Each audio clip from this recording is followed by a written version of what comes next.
What should you do right after an accident? That's one of the top questions people ask about car accident injuries. I'll start this video by giving you a straight answer. Shut your mouth and stop talking! If you're like most people, you get stressed or angry when you're involved in a car accident. This is your fault, you idiot! I was trying to make a left turn, you moron! Whether or not you're injured, your brain goes a little bit wonky. You lose your self-control. While some people can and do remain calm, this is the point where many drivers start babbling whatever pops into their little heads.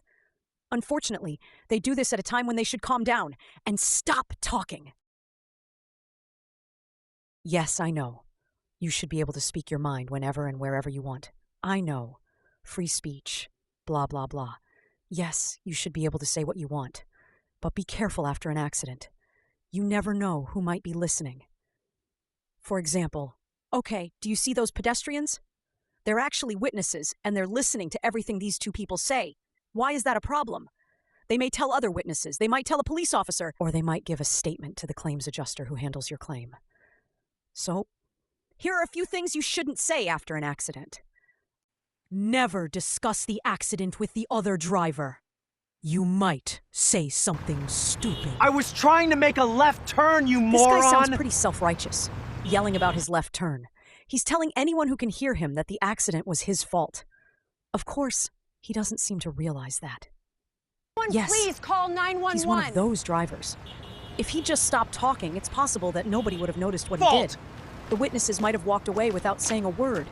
It would have been his word against hers, but they're involved now. They will talk to the police officer. They'll tell their story to the liability insurer. They'll confirm his version. He will expect the police and the insurance companies to be on his side. But they won't. They will investigate the accident, and they'll eventually tell him he was at fault. I'm sorry, sir, but you're liable for the accident. We can't pay your claim. Never admit fault.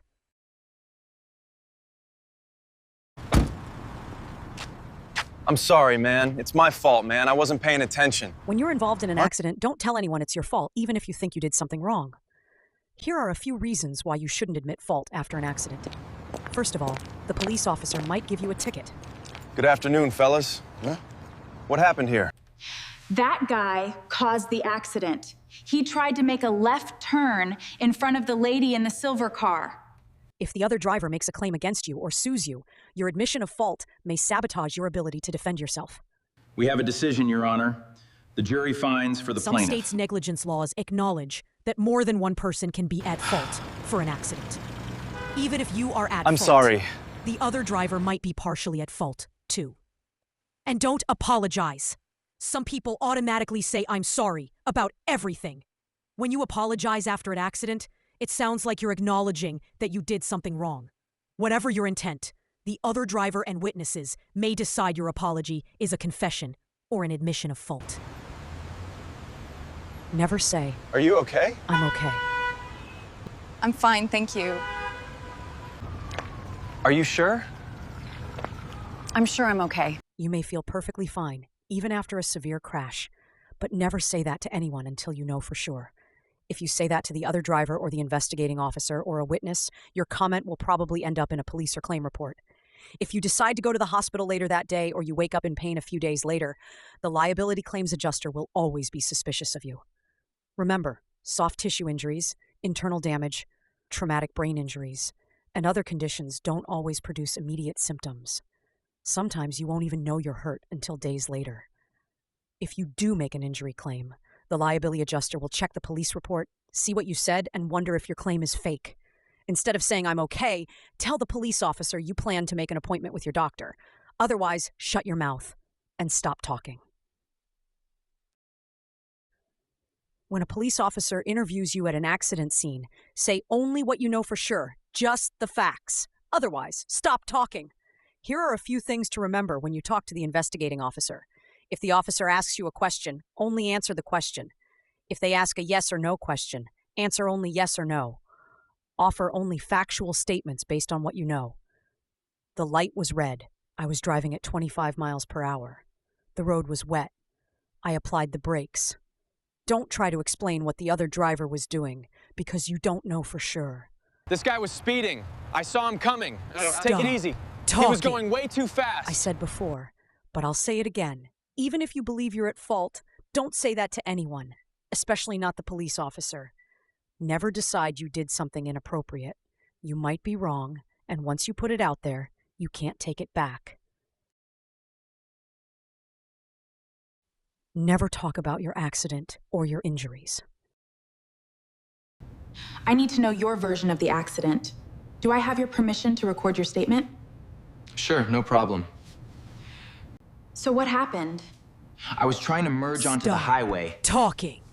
The lady wouldn't stop. When you make an injury claim, the liability insurer needs to determine whether their policyholder is liable for your damages. They must also figure out if your injuries are real or fake. What can you tell me about your neighbor's injuries? Is he really hurt? Insurance companies want to know as much about you as possible. Claims investigators need to evaluate your claim, and they'll do whatever it takes. They used to visit an injured person's friends and neighbors to ask them questions. They don't do that as much as they used to. I'm told he's claiming significant injuries from the accident. I saw him out working in his garden just yesterday. They rely on social media investigations instead. Social media investigators, yes, that's a thing. They find you on social media and monitor your page. Some will follow you or send you a friend request if necessary. Depending on your activity, they can gauge your recovery, see what you did on vacation, check out your latest dance moves, or see if you're still working. They check your page to see if you say something stupid that makes you sound like you might be faking your injuries. Social media makes it easier for claims adjusters to evaluate your claim or make a low settlement offer. To prevent this from happening, remember these do's and don'ts. Don't talk about your accident or injuries to anyone outside of your home, except your attorney. Watch for strangers sitting in a car in front of your home. They might be recording you. Don't participate in physical activities. If you're injured, perhaps you should be resting. Be careful what you post on TikTok, Facebook, Instagram, YouTube, or other social media sites. Don't accept a friend request from someone you don't know. Review your privacy settings to prevent strangers from monitoring you. Consider staying off social media until you're recovered. If you feel like someone is watching you, you're probably right. You never know when an investigator might be tracking your activities. Don't give them what they want. Just shut your mouth and stop talking.